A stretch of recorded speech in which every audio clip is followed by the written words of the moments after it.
Welcome all. In this lecture, we are discussing the topic no-load test of induction motor. In no-load test, as the name indicates, the motor is operated under no-load condition. Means we are not connecting any mechanical load to the motor. And the stator is supplied with rated voltage. The motor is applied the rated voltage of the motor.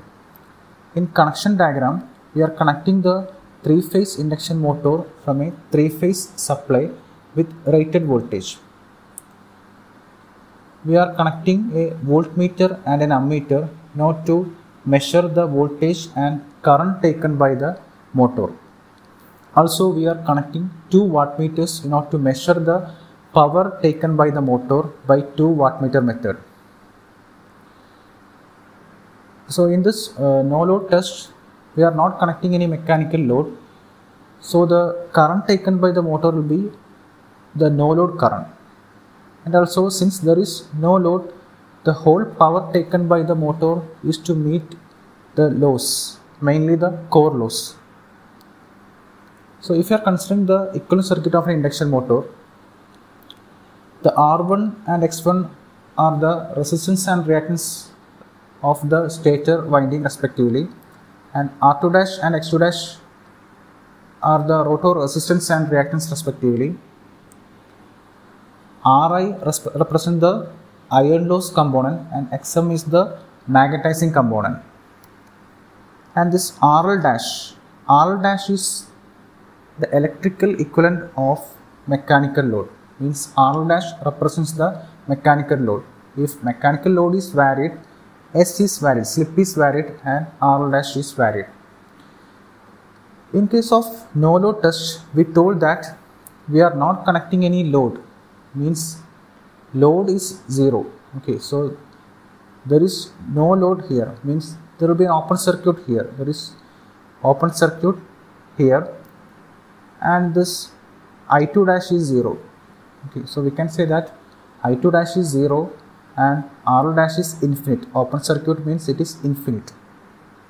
Then when RL dash is infinite, 1 by S minus 1 become infinite. Means 1 by S is infinite or S is 0. That is, in case of no load test, we are obtaining slip as 0. Again, we told that I2 dash is 0, means this is open circuit. Then if you are looking here, the IS is the no load current I0.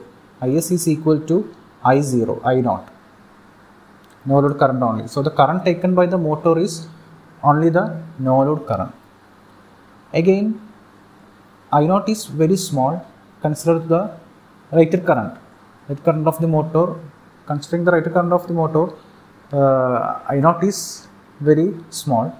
So we can say that the drop R1 X1, the drop across R1 X1 will be negligible. So we can neglect the drop across R1 X1, or we can neglect this component R1 X1. So we can approximate the equivalent circuit by removing this R1 X1. So it become a simple parallel circuit. Rotor side is open circuit and we can neglect the R1 X1. So it become a simple parallel circuit. Here the current taken is only the no load current. So in no load test, the input current is no load current. And we told that it's a parallel circuit. So Ri is equal to the supply voltage Vs divided by the current through Ri, that is Ii. This I0 is split into iron loss current Ii, magnetizing current component Im. Then Ri is equal to Vs by Ii, and the Xm is equal to the voltage Vs divided by the current through the Xm, that is Im. So if I consider the phasor diagram, Ii is the current through a resistance. So it is in phase to the voltage. So like this, Vs and Ii are in phase. And Im is the current through inductor. So Im is lagging Vs by 90 degree. And again, I0 is the phasor sum of Ii and Im. So we can obtain I0 as the phasor sum of Ii and Im. Okay. So it will be obtaining like this. I0 is obtained like this. So it will be lagging the Vs by angle phi 0. Actually phi 0 is the phase angle between Vs and I0. So it is the power factor angle, input power factor angle phi 0 under no load condition.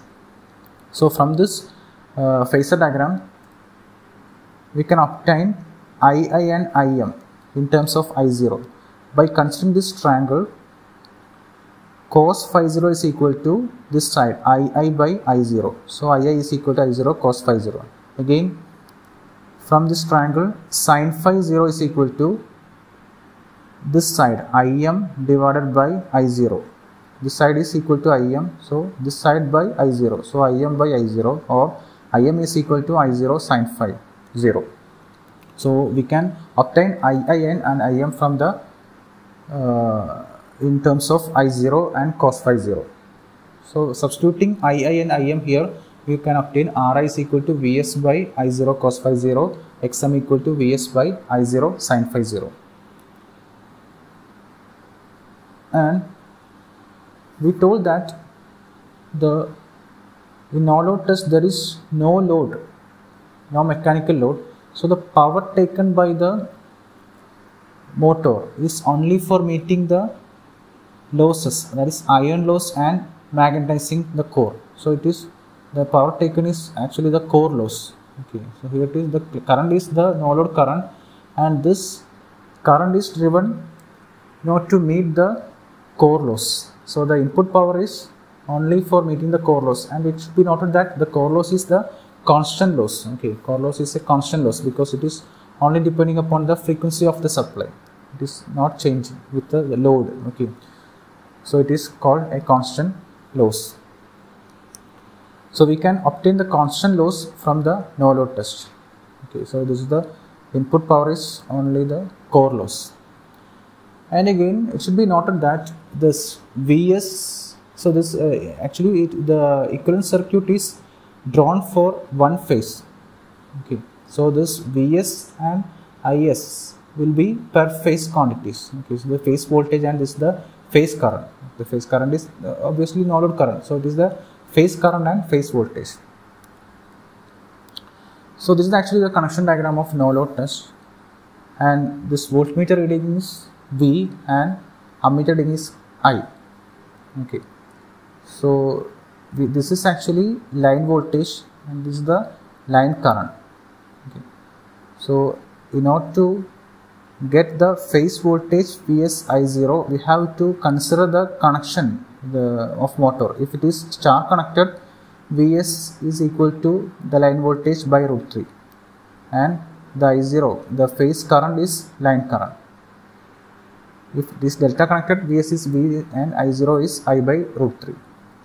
So anyhow, we can find the phase voltage and phase no load current from the voltmeter and current ammeter readings. Then from no load test, first we can find the no load current. Obviously by this conversion, after this conversion we can find the no load current I0. And next is the core loss. We told that the input power will be equal to the core loss, and here the input power is read by the wattmeter. So wattmeter means 2 wattmeter. By wattmeter 2 wattmeter method, W1 plus W2, we can get the wattmeter reading W0, and it will be the core loss. And next is we can find the no load power factor from the no load test. So we have input power is actually 3 Vs I0 cos phi, 3 V phase I phase cos phi. But the wattmeter is reading the input power. So we can say that V0 is equal to 3 Vs I0 cos phi 0. From this we can get the cos phi 0, that is the power factor in no load power factor as W0 by 3 Vs I0. So directly from the meter readings we can find the power factor, no load power factor. And next, using no load test, we can find the equivalent circuit parameters. We already find that during the no load test, Ri is obtained as Vs by I0 cos phi 0 and Xm is Vs by I0 sin phi 0, and both this Vs I0 phi 0 can be found. Okay, so we can find the equivalent circuit parameters. So these are the, in short, we can say that we can find no load current, core loss, no load power factor, and the equivalent circuit parameters Ri and Xm from the no load test. So with this we can wind up this session. Thank you.